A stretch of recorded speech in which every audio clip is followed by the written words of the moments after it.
내가 참 포도나무요 내 아버지는 그 농부라.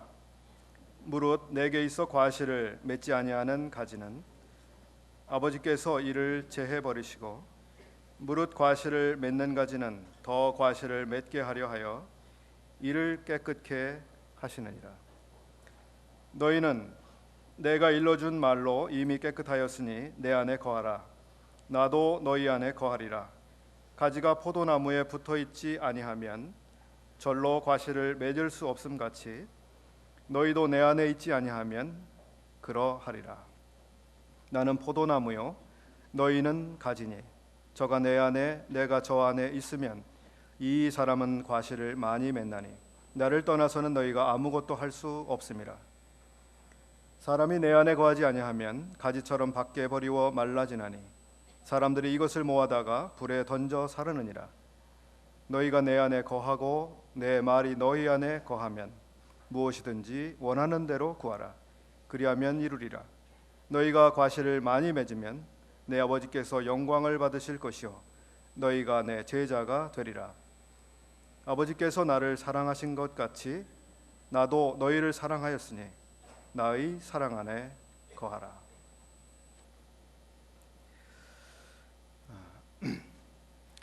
요한복음 15장의 이 부분의 말씀에 대한 혼란이 있을 수가 있습니다. 어떤 분들은 이 요한복음 15장에서 어떤 가지는 제해 버리신다고 하셨고 어떤 가지들은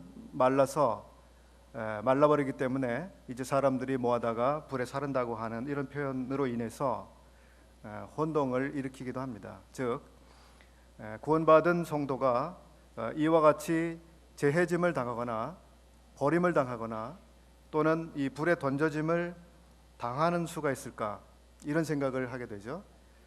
그래서 어떤 분들이 혼동을 일으킨 나머지 믿은 분들도 이와 같이 버림을 당할 수가 있다라고 생각하는 수가 있는데요.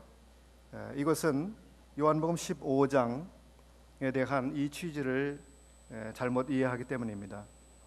요한복음 15장은 구원을 얻는 방법에 대해서 말씀해 주시는 것도 아니고 구원의 확신에 대해서 가르쳐 주시는 것도 아니고 또 한 번 얻은 구원은 영원하다고 하는 구원의 영원성에 대해서 말씀해 주시는 것도 아닙니다. 이 부분은 이제 13장 이하로 이 주님께서 제자들을 떠나시기 전에 이 제자들과 함께 시간을 보내시면서 말씀해 주신 소위 다락방 강화라고 하는 그 가르침의 연속선상에 있는 것입니다. 그래서 이 요한복음 15장 본문은 믿지 않는 사람들과는 관계가 없는, 즉 믿는 사람들, 제자들에게 주님이 주신 말씀입니다. 그래서 이미 주님을 믿고 주님의 제자가 된 사람들에게 주신 말씀으로서 이 말씀은 어떻게 하면 제자로서 열매를 맺는, 그래서 열매를 통해서 영광을 아버지께 올려드릴 수 있을까에 대한 가르침입니다.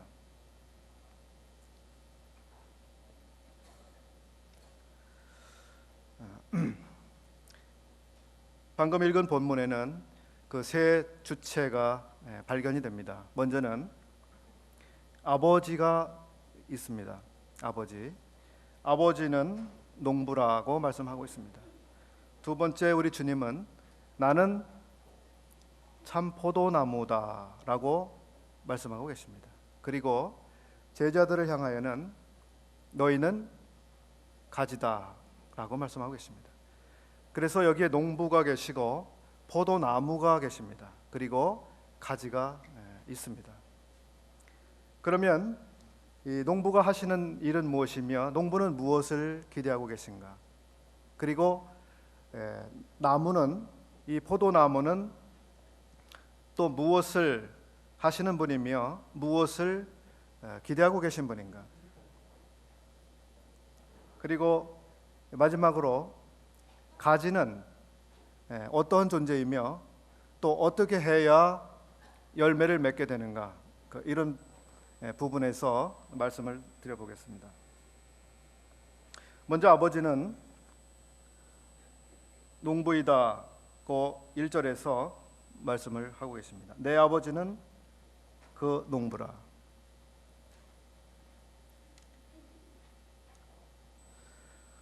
농부가 하는 일은 농사를 하는 것이고, 농사를 할 때에는 수확을 기대하기 때문에 농사를 하게 마련이죠. 하나님께서도 여기에 수확을 기대하고 계시는 분으로 나타나고 계십니다. 그리고 수확을 기대하시기 때문에 열심히 자신의 이 포도 농원을 돌보고 계시는, 아주 관심 있게 지켜보시는 분으로 나타나고 계십니다. 여기 참 포도나무가 등장하고 있는데, 이 참 포도나무는 우리 주님을 가리키고 있습니다. 그러면 이 참 포도나무 외에 다른 포도나무가 있을까요? 참 포도나무가 아닌 포도나무가 있었던 것입니다. 그러면 참 포도나무가 아닌 포도나무는 무엇이었을까요?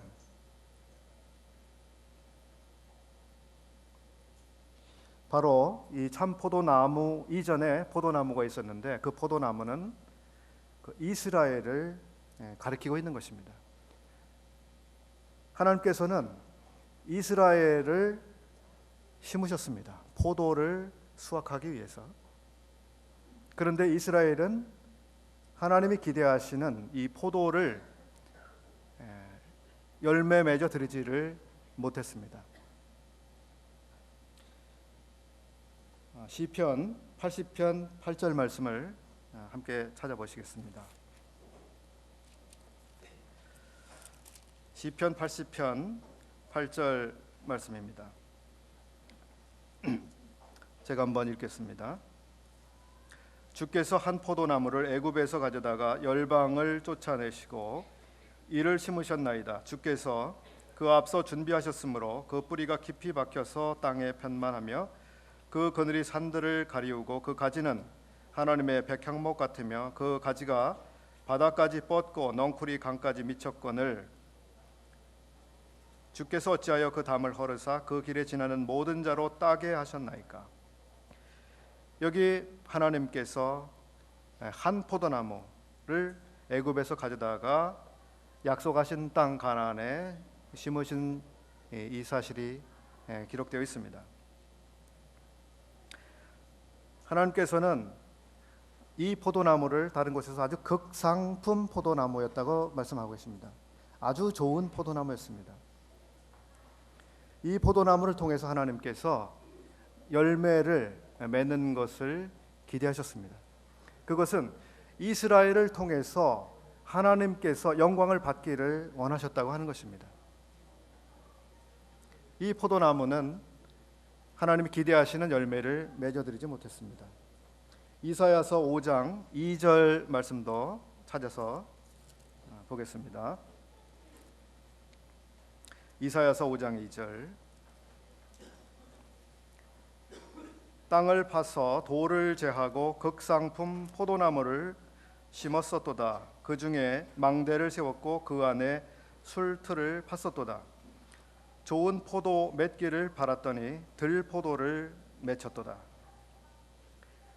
이것이 이스라엘에 대한 하나님의 기대였으며 이제 이스라엘에 대한 하나님의 평가입니다. 요한복음 15장에서 이제 이스라엘은 이 극상품 포도나무였지만 하나님 기대하시는 열매를 맺지 못했다고 기록하고 있음에 대해서 이제 참 포도나무를 하나님이 심으신 사실을 우리는 보게 되는 것입니다. 이 참 포도나무를 통해서 하나님께서는 이제 무엇을 기대하시는가? 바로 열매를 기대하고 계시는 것입니다.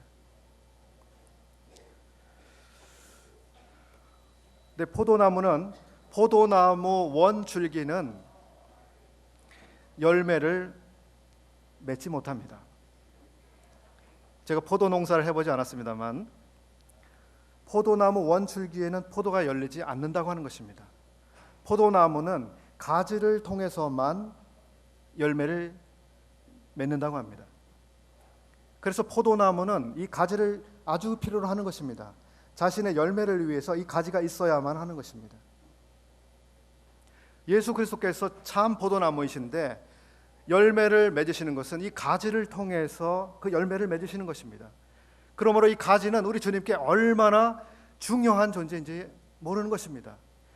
이 가지를 통해서만 열매가 맺혀지기 때문에 만약에 이 가지들이 없어진다고 하면 열매는 맺을 수가 없게 되는 것입니다. 우리 주님께서 이 가지들을 얼마나 사랑하시고 얼마나 아끼시며 얼마나 돌보시고 그렇게 사랑하셔야 되는지 우리는 생각을 해보게 되는 것입니다.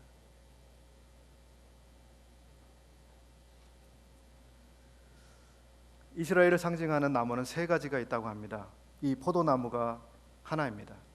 포도나무는 하나님이 기대를 가지고 애굽에서 그 종살이에서 구출하여 내시고 약속하신 땅에 들여보내신, 그리고 거기서 하나님을 놀랍게 증거하는, 하나님이 어떤 분이신지를 증거하는 그 백성이 되기를 원하셨는데 그렇지 못했습니다. 하나님께 영광을 돌리는 대신에 그 백성들은 자신이 번성할수록 우상을 섬겼고 우상에게 영광을 돌렸습니다. 완전히 실패한 포도나무입니다. 그 다음에 이스라엘을 상징하는 나무는 무화과 나무입니다. 무화과 나무는 역시 우리 주님의 기대를 저버린 사실이 있습니다.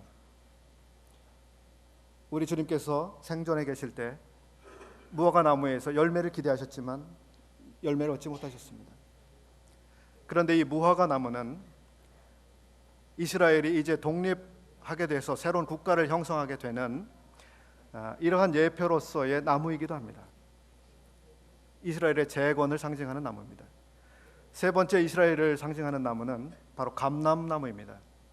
이것은 앞으로 미래에 있게 될 사실을 예표하고 있습니다. 이 감람나무는 바로 그 하나님 앞에 합당한 열매를 맺어드리고, 그리고 감람 기름을 통해서 이 하나님 앞에 놀라운 빛으로서 그리고 향기로서 주님 앞에 나타날 이스라엘 국가 그리고 민족을 상징해 주고 있는 것입니다.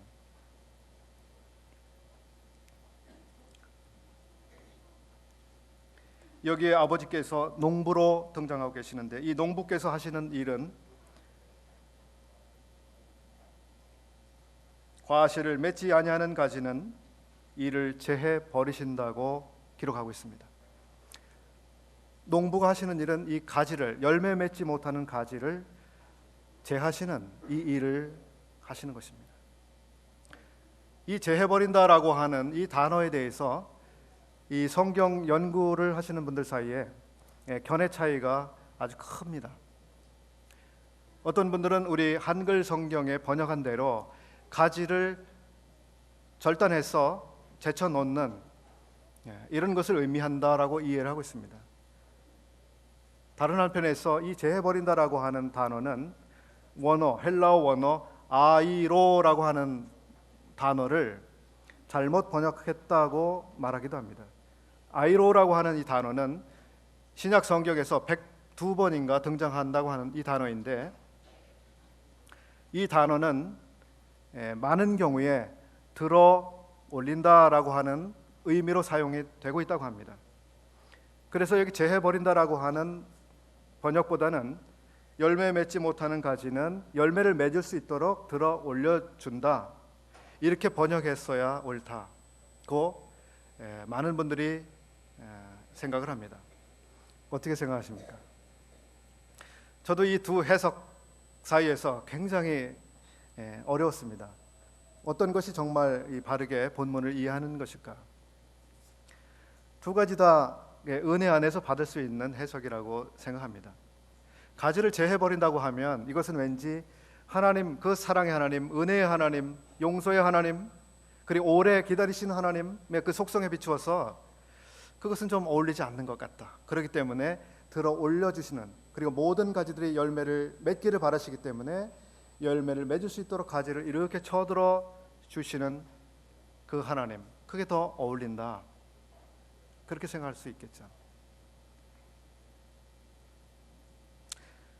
그러나 저는 그보다는 우리 말에 번역된 대로 재해 버린다라고 해석한 그 해석을 따라서 그 본문을 이해를 하고 싶습니다.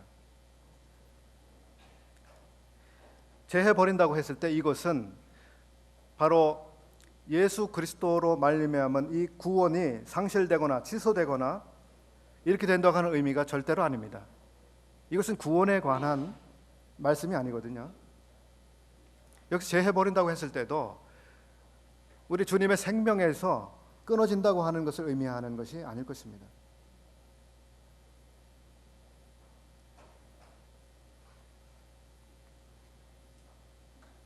어떤 가지들은 열매를 맺게 되는 그 일로부터 더 이상 열매를 맺어드릴 수 없는 그런 상태로까지 발전하기 때문에 더 이상 하나님께서 그런 가지들에 대해서는 기대하지 않으시는 그런 상태까지 갈 수 있다고 하는 이 사실을 생각을 해볼 수 있다고 볼 수 있습니다.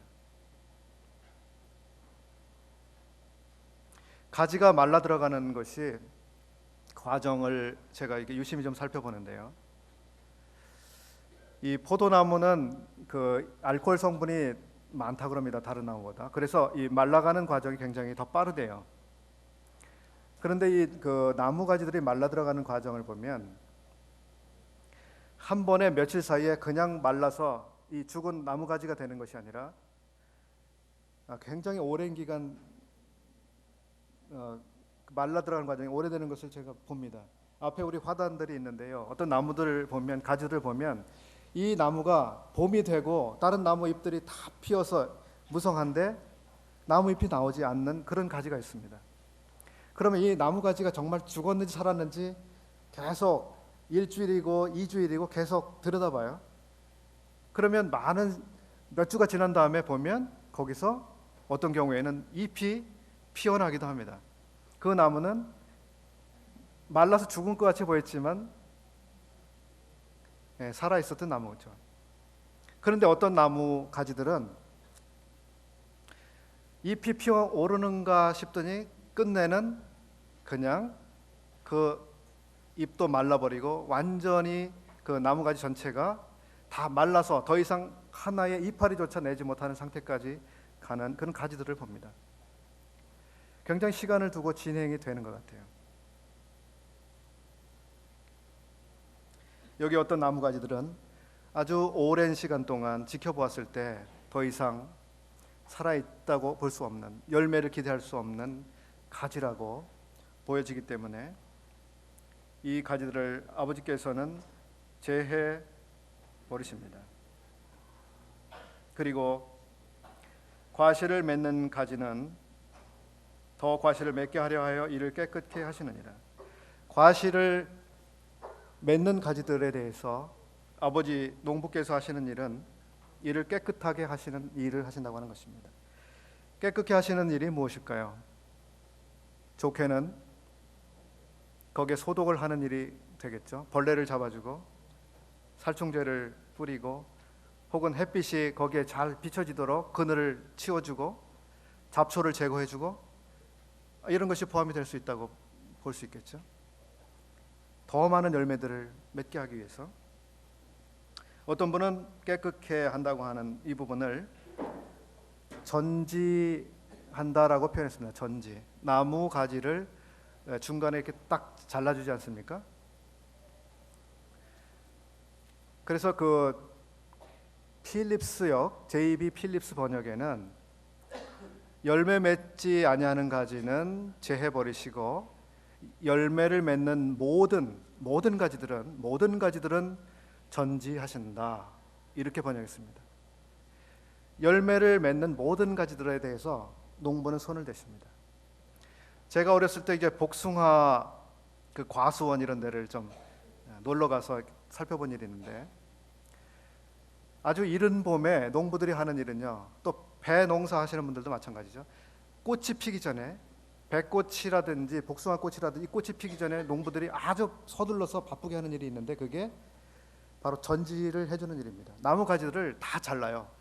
그러면 모르는 입장에서 저는 저 나무 가지들을 왜 저렇게 다 잘라버릴까 아까운데 그런데요, 열매가 그래야만 맺힌다고 합니다. 이 가지들이 지난해에 무성하게 자라서 이렇게 길게 자라게 되는데요, 그렇게 놔두면 열매들을 제대로 맺지 못한대요. 그리고 열매를 맺어도 부실해지는 거죠. 그래서 그 길게 자란 가지들을 중간을 딱 잘라줘야 열매들이 잘 맺힌다고 합니다. 가지들을 자를 때 그 참 아깝잖아요, 그죠? 가지를 잘려나가니까. 그럼에도 불구하고 열매는 바로 그렇게 전지를 해줘야만 맺힌다고 합니다. 아버지께서 과실을 많이 기대하시기 때문에 모든 가지들에 대해서 전지해 주시는 일을 하신다고 하시는 것입니다. 열매를 맺는 성도들도 가끔 어려움을 당합니다. 이해 못할 일을 만납니다. 그것은 바로 농부이신 아버지께서 우리를 전지하시는 그 과정이라고 이해할 수 있을 것입니다.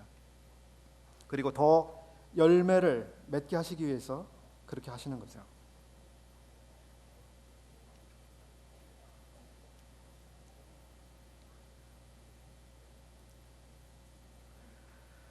농부이신 아버지께서는 포도나무가 심겨진 그 포도원에 오셔서 이 포도나무를 열심히 아주 관심 있게 가까이서 지켜보고 계시는 것입니다. 그리고 어떤 나무가 열매를 맺는지, 어떤 나무 가지가 열매를 맺지 못하는지 보시는 것입니다. 그리고 열매를 맺는 이 가지들에 대해서 일일이 다 손질을 하시는 거죠. 소독이 필요하면 소독을 하고, 잡초를 제거해야 된다면 잡초를 제거하고, 그리고 모든 나무 가지들을 전지를 하시는, 그렇게 관심 있게 우리를 돌보시는 것입니다. 우리는 그냥 농장에 버려져 있는 나무가 아니라 농부에 의해서 세심하게 다뤄지는 그런 나무 가지들입니다. 농부는 열매를 기대하고 있습니다. 우리를 통해서 열매 맺기를 기대하고 계십니다. 열매가 무엇일까요?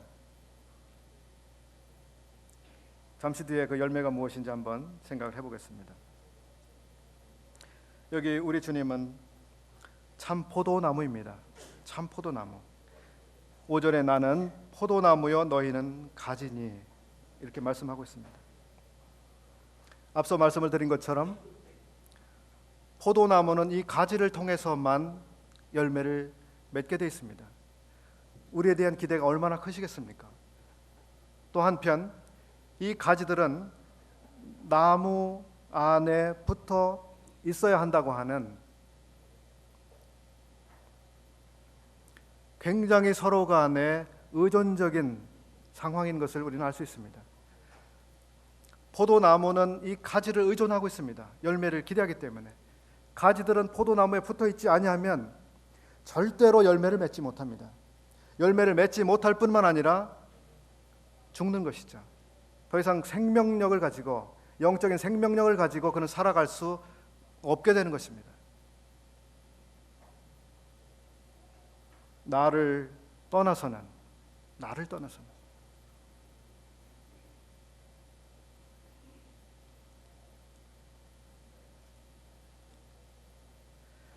떠난다는 것이 무엇을 의미할까요? 나를 떠난다는 것.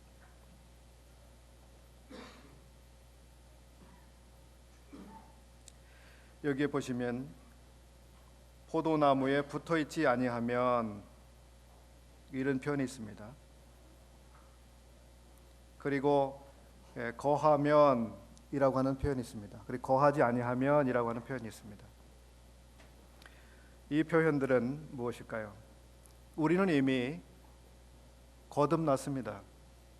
그래서 영생을 소유하고 있습니다. 우리의 신분은 확실합니다. 이 영생은 변할 수 없습니다. 그래서 이미 우리가 거듭날 때에 우리는 포도나무의 한 줄기로서 붙게 되는 이 일이 이루어진 것입니다. 그런데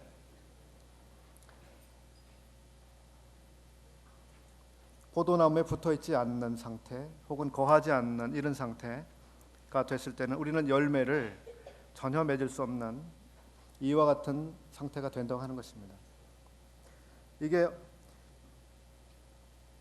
신부는 한 번에 확실하게 주님께 붙어 있게 되었지만 상태적으로는 우리가 계속적으로 주님께 붙어 있어야만 한다고 하는 것입니다. 상태에 있어서.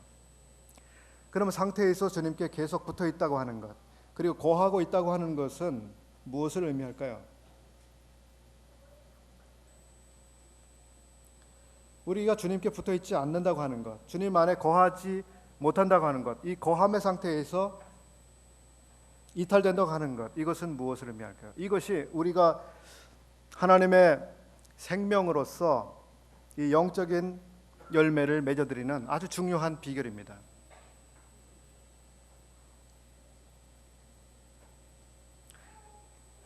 이것은 어떤 분이 이렇게 말했습니다.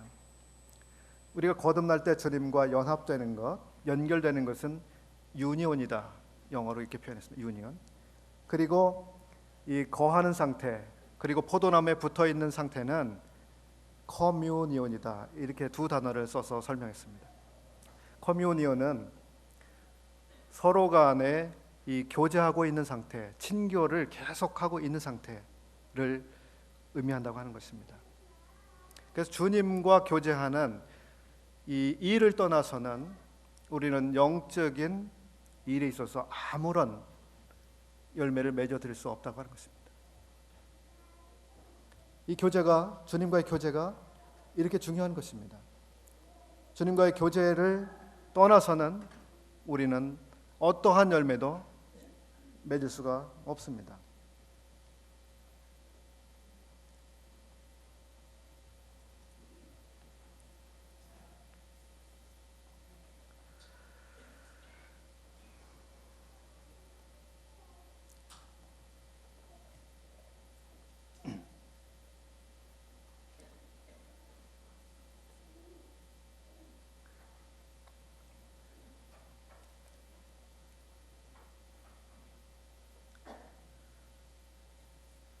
주님 안에 거하는 것, 이것에 대해서 교제라고 말씀을 드렸는데, 이 교제는 주님과 매일같이 대화를 나누는 것, 주님의 말씀을 묵상하는 것, 또 주님 앞에 주님께 드리는 기도, 이런 것들을 모두 포함하는 단어라고 말씀을 드릴 수 있습니다. 우리는 매일같이 주님의 음성을 들어야 되고, 주님께 우리의 사정을 말씀을 드려야 되고, 주님의 음성을 우리가 매일같이 들어야만 합니다. 그리고 이제 요한복음 15장에 너희는 내 안에 거하라고 했을 뿐만 아니라 나의 사랑 안에 거하라라고 하시는 말씀이 있습니다.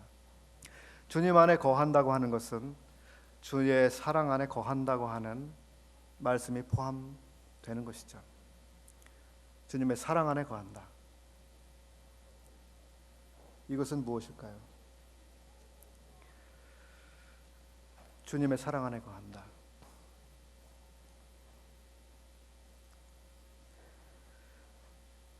주님께서 우리를 어떻게 사랑하셨는지, 주님께서 나를 위해서 어떠한 희생을 하셨는지, 자신의 목숨을 얼마나 아끼지 아니하고 나를 위해서 희생하셨는지, 이 놀라운 사랑, 주님이 나를 사랑한 그 놀라운 사랑 안에, 그 사랑 속에서 거해야 된다고 하는 것이죠. 나를 사랑하신 그 놀라운 사랑 안에서 거할 때 우리는 열매를 맺게 된다고 하는 것입니다.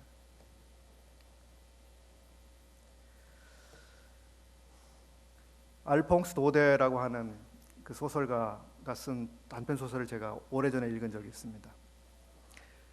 스갱시의 염소라고 하는 아주 짧은 소설인데요, 거기에 스갱이라고 하는 사람이 있고 그 사람이 기르는 염소가 있습니다. 그 염소는 염소가 살도록 되어 있는 그 염소 우리가 있습니다. 거기에서 염소는 정말 꿀을 마음대로 먹고 마음대로 활동하고 마음대로 쉬고 행복하게 살아가고 있었습니다. 그는 그 안에서 아주 평안하게 잘 살았는데 이 염소는 마음속에 이 담장 밖에 무엇이 있을까? 이 담장 밖에 좀 나가봤으면 하면서 매일같이 꿈꾸게 됐습니다. 어느 날 이 염소는 그것을 너무 바란 나머지 이 담장을 뛰쳐 넘어갔습니다. 이 담장을 뛰쳐 넘어갔을 때 그 염소를 기다리고 있던 존재가 있었습니다. 누가 기다리고 있었을까요? 아주 무시무시한 잔인한 동물이 기다리고 있었습니다. 늑대가 그 염소를 바로 해쳐버렸습니다. 염소 우리 안에 있을 때 그 염소는 아주 안전합니다. 아주 평안합니다. 최대한 그는 누릴 수 있는 것들을 누립니다. 그 우리를 벗어났을 때 그것은 굉장히 위험한 곳입니다. 노르웨이 미녀의 다들 아시는 미녀 동요인데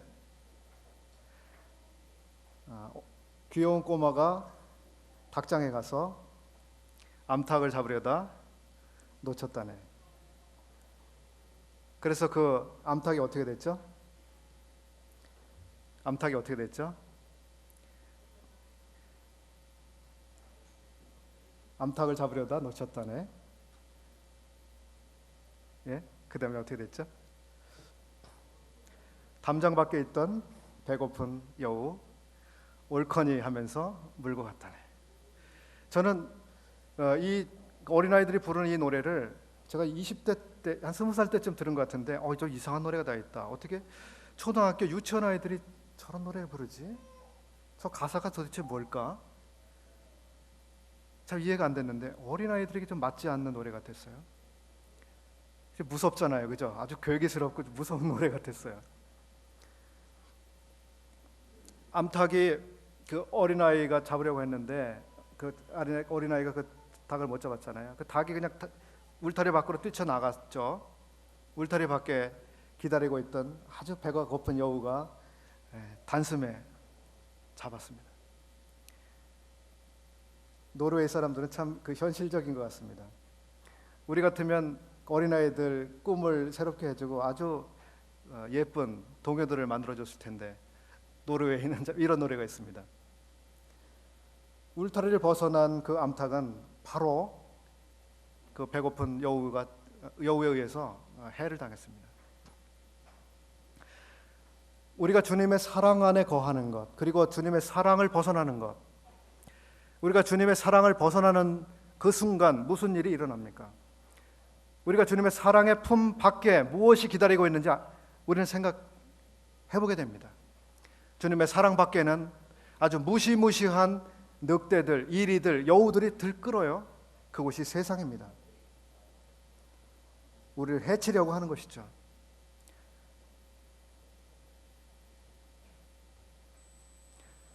나의 사랑 안에 거하라. 너희가 내 안에 거하라. 내 안에 있을 때 너희들은 안전하고 내 안에 있을 때 너희들은 생명을 맺을 수 있다. 열매를 맺을 수 있다. 열매가 무엇일까요?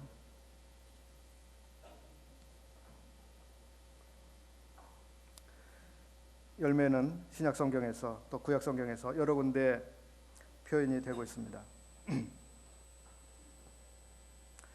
먼저 우리 생각해 볼 수 있는 것은 갈라디아서 5장 22절과 23절에 있는 성령의 열매입니다. 그 성령의 열매들은 사랑, 희락, 화평, 오래 참음, 자비, 양선, 충성, 온유, 절제. 우리가 주님 안에 거하고 있을 때 이와 같은 놀라운 인격적인 성품들이 나타나는 것이라고 하신 것입니다. 우리가 주님 안에 거하지 않을 때, 사랑을 벗어났을 때 이와 같은 열매들은 맺어지지 않는다고 하는 것입니다. 우리는 오래 참거나 온유하거나 선한 것을 추구하거나 이런 성품이 우리들에게서 나타날 수 없다고 하는 것입니다.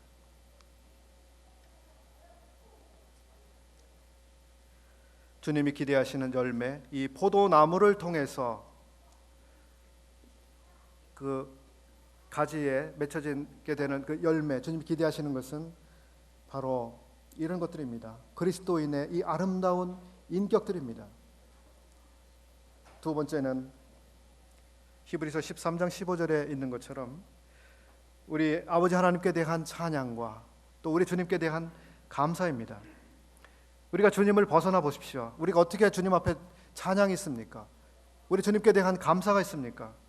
우리가 주님 안에서 주님을 묵상하게 될 때에 우리는 아버지 하나님을 찬양하게 됩니다. 로마서 15장 28절에는 우리가 가지고 있는 소유물을 다른 사람들에게 나누어 주는 것, 달리 말하면 구제라고 할 수도 있겠고요. 우리가 가진 것들을 다른 사람들과 사이좋게 나누어 갖는 것, 이것을 열매라고 말씀하고 있습니다. 우리가 주님의 밖을 벗어나 보십시오. 우리가 얼마나 이기적인 본성으로 돌변합니까? 나 자신만의 이익을 위해서 살아갑니까? 우리가 주님 안에 돌아와 있을 때, 주님 안에 거할 때 우리는 주님 안에 함께 있는 지체들을 사랑하게 됩니다. 골로새서 1장 5절과 6절에는 복음의 열매가 나타나고 있습니다. 우리가 주님 안에 거할 때 우리는 이 복음의 열매를 주님을 위해서 맺어 드릴 수가 있습니다. 그 외에 고린도후서 9장 10절, 빌립보서 1장 11절에는 의의 열매가 있습니다. 야고보서 3장 17절, 골로새서 1장 10절에는 선한 행실의 열매가 있습니다. 긍휼과 선한 열매로 표현하고 있습니다. 로마서 6장 22절에 더 중요한 부분의 열매가 있습니다. 그것은 실제적으로 우리가 거룩한 삶을 사는 것을 말씀하고 있습니다. 주님을 떠나서 우리가 거룩한 삶을 살 수는 없습니다. 거룩한 삶을 살 수 있는 힘이 전혀 없습니다. 가지가 열매를 맺게 되는 과정을 생각해 볼 때 가지는 나무를 떠나서 절대 열매를 맺을 수 없다고 하는 이 사실은 무엇입니까? 나무를 통해서만 열매를 맺을 수 있는 모든 양분, 모든 에너지, 모든 능력이 공급되기 때문입니다. 주님을 떠나서는 우리가 어떠한 열매도 맺을 수 있는 그 생명의 능력을 가질 수가 없습니다.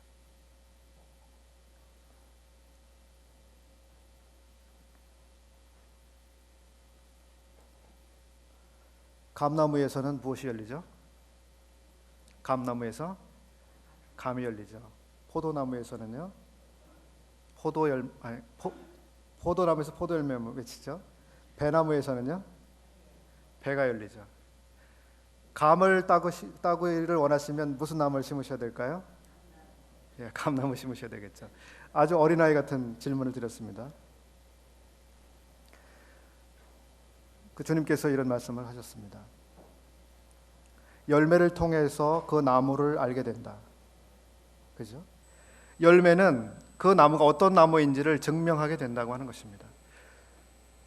우리가 주님 안에서 주님이 기대하시는 열매를 맺어드릴 때 우리가 참 포도나무에 붙은 가지로서 포도 열매를 맺어드릴 때 이 나무는 참 포도나무였구나라고 하는 것이 증명이 된다고 하는 것입니다. 이 나무는 정말 좋은 나무구나라고 하는 것이 증명이 된다고 하는 것입니다. 우리가 맺어드리는 열매는 바로 우리 주님이 어떤 분이신지를 증거하게 되는 이 중대한 일이 되는 것입니다. 최근에 세월호의 사건을 보면서 우리가 느끼는 안타까움이 무엇입니까? 그 해운회사를 운영하고 있던 그 종교 단체, 뉴스에서 매일같이 회자가 되고 있습니다. 그 교파가 아주 유명한 교파가 됐습니다. 그런데 이 유명해진 사실은 아주 좋은 일로 유명해진 것이 아니라 아주 부끄러운 이름으로 유명해지고 있습니다. 그들이 믿는 복음, 그들이 전하는 복음, 그들이 믿는 주님, 그들이 충성을 하고 있는 그 주님이 어떤 분이신지 세상은 보고 있습니다. 우리가 어떤 열매를 맺는가에 따라서 우리 주님이 영광을 받으시기도 하고 부끄러움을 당하시기도 합니다.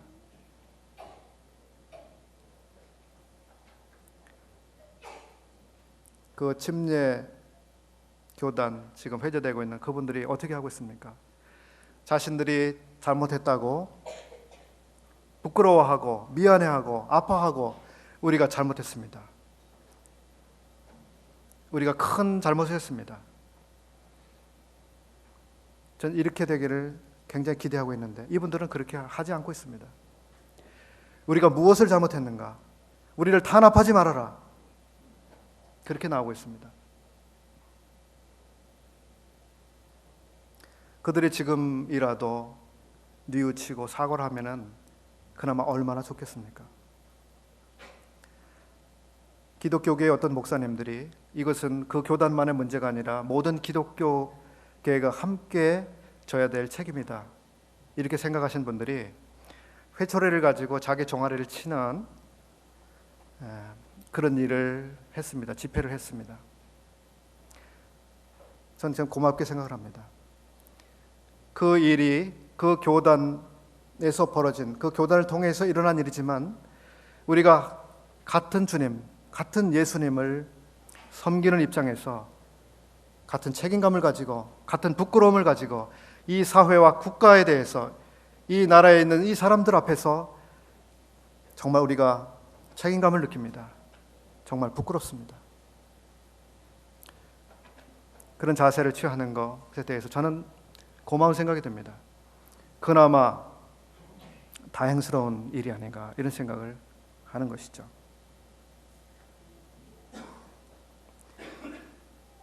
나무를 보면 어떤 열매를 기대하게 되죠.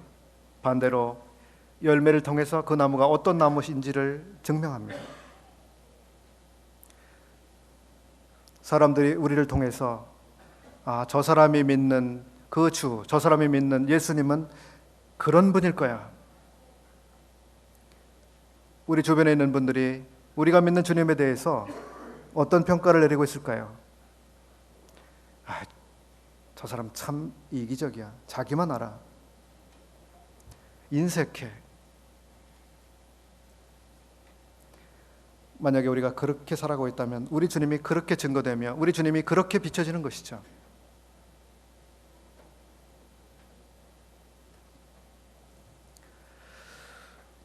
제가 어떤 초등학교에서 오랫동안 재직하신 분으로부터 그런 이야기를 들어봤습니다. 하나의 열매가 맺어지는데요. 감나무든 사과나무든 예를 들어보면 과일 하나가 맺혀지는데 과일이 한 100g 정도 되는 과일이라고 하면 나무 이파리들이 몇 개 정도 열심히 일을 해야 과일 하나가 만들어질까요? 그런 한번 계산 안 해보셨죠? 나뭇잎 하나가 1년 동안 아주 봄부터 가을까지 열심히 일해가지고 만들어내는 당분, 녹말, 그것이요 4g이랍니다. 4g. 열심히 땀 흘려서 만든 게 4g이에요. 그럼 100g짜리 과일이 만들어지려면 나뭇잎이 몇 개나 필요할까요? 참으로 많은 나뭇잎들이 수고를 해야만 과일 하나가 만들어집니다. 저는 이런 사실을 알고부터 아주 과일 하나를 먹을 때마다 이 과일이 만들어지기까지 나뭇잎들이 얼마나 많이 수고했을까 그런 생각을 해봅니다. 이 나뭇잎들은요 광합성 운동을 하죠. 쉴 새 없이 운동을 합니다. 그리고 증산작용이라고 하는 운동을 한다고 그래요. 그래서 이 수분을 배출시키면서 이제 당분을 저장하게 된다고 하는 것이죠.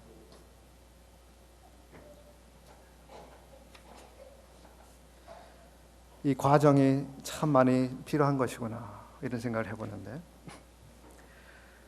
이 나뭇잎들이 열심히 뜨거운 햇볕에서 수고를 할 때에 나무는 어떻게 하고 있을까요? 나무 역시도 뜨거운 햇빛을 같이 맞고 있습니다. 폭풍우가 올 때 나뭇잎과 이 가지들이 폭풍우를 맞을 때 나무도 똑같이 그렇게 폭풍우를 맞습니다. 우리가 주님을 위해서 열매를 맺는다고 했을 때 그 모든 과정 가운데 주님이 함께 하신다고 하는 것을 생각을 해보게 되죠. 뜨거운 햇볕을, 우리가 참 뜨거운 햇볕 밑에서 고생할 때, 몰아치는 이 폭풍우 앞에 설 때, 무섭게 쏟아지는 이 비를 맞고 있을 때, 그리고 낮에는 뜨겁지만 아침과 밤에는 차가운 그 공기를 맞을 때, 그것은 가지들만, 그리고 나뭇잎들만이 아니라 나무도 함께 그 과정에 함께 하고 있습니다. 우리가 열매 맺는 이 일에 주님이 누구보다 관심이 많으시고 이 과정 가운데 주님이 함께 하시는 것입니다. 우리가 아파하고 슬퍼하고 고난을 당하고 힘들어할 때 주님이 우리와 똑같은 곳에서 함께 하시는 것입니다. 그 과정 가운데 주님이 함께 계시며 그 열매를 통해서 주님이 영광을 아버지께 돌려드리기를 원하는 것입니다. 나를 본 자는 아버지를 보았다. 주님이 그런 말씀을 하셨습니다. 주님은 자신의 아버지를 너무도 분명하고 확실하고 완전하게 증명해내셨습니다. 그래서 나를 본 사람은 아버지를 보았다라고 말씀하셨습니다. 오늘날 우리는 그런 도전을 받습니다. 나를 본 자는 나의 주님을 보고 있다. 그렇게 말할 수 있으면 얼마나 좋겠습니까? 내가 생각하는 것, 내가 말하는 것, 내가 추구하는 것, 내가 행동하는 것, 나의 인격, 나의 삶, 이것을 보십시오. 나의 주님은 그런 분입니다. 우리가 그것을 우리의 주님의 증거가 되도록, 주님을 증거하도록 우리를 부르셨습니다. 우리는 우리의 이 열매를 통해서 주님을 증거하고 있습니다.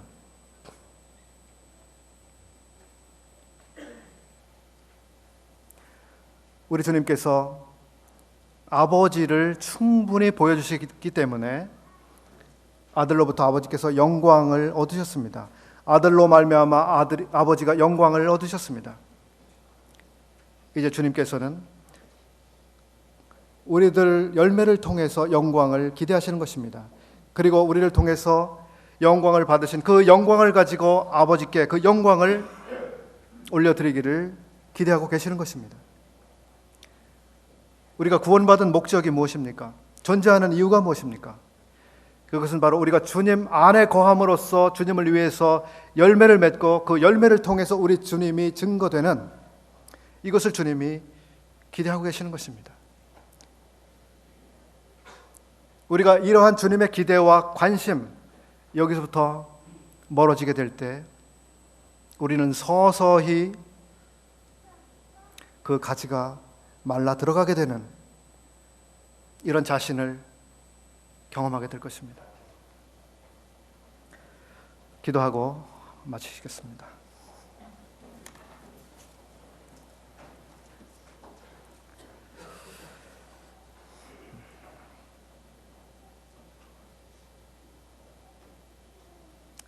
아버지 하나님,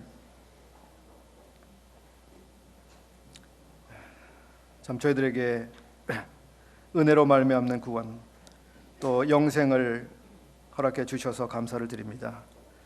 또 저희들을 구원하시되 단순히 저희들을 하나님의 나라에 가게 하시려는 그 목적뿐만 아니라 참 여기에 있는 동안 저희들을 통해서 이루시고자 하는 목적 가운데 저희들을 두심을 인해서 감사를 드립니다. 저희들의 이 세상을 살아가되 목적 없이 살아가는 것이 아니라 이제 주 안에서 이 고귀한 목적을 가지고 고귀한 아버지 하나님의 기대 가운데 살아가도록 해 주셔서 감사를 드립니다. 주님, 저희들을 통해서 열매를 맺기를 기대하시는 주님, 주께서 저희들을 도우셔서 저희 모든 사람들을 통해서 주께서 열매를 맺으시며 이 열매를 통해서 영광을 얻으시게 되기를 기도합니다. 또 이 교회를 통해서 주님이 어떠한 분이신지가 충만하게, 분명하게, 그리고 완전하게 드러나도록 역사해 주셔서 참 주께서 기쁨과 영광을 얻으시게 되기를 기도합니다. 주께서 저희들을 계속해서 도우시며 주 안에 거하도록 도우시고 주님의 놀라운 생명이 모든 가지마다 참 풍성하게 역사되게 해주시기를 기도합니다. 허락하신 은혜의 말씀을 감사하오며 예수 그리스도의 이름으로 기도합나이다. 아멘. 감사합니다.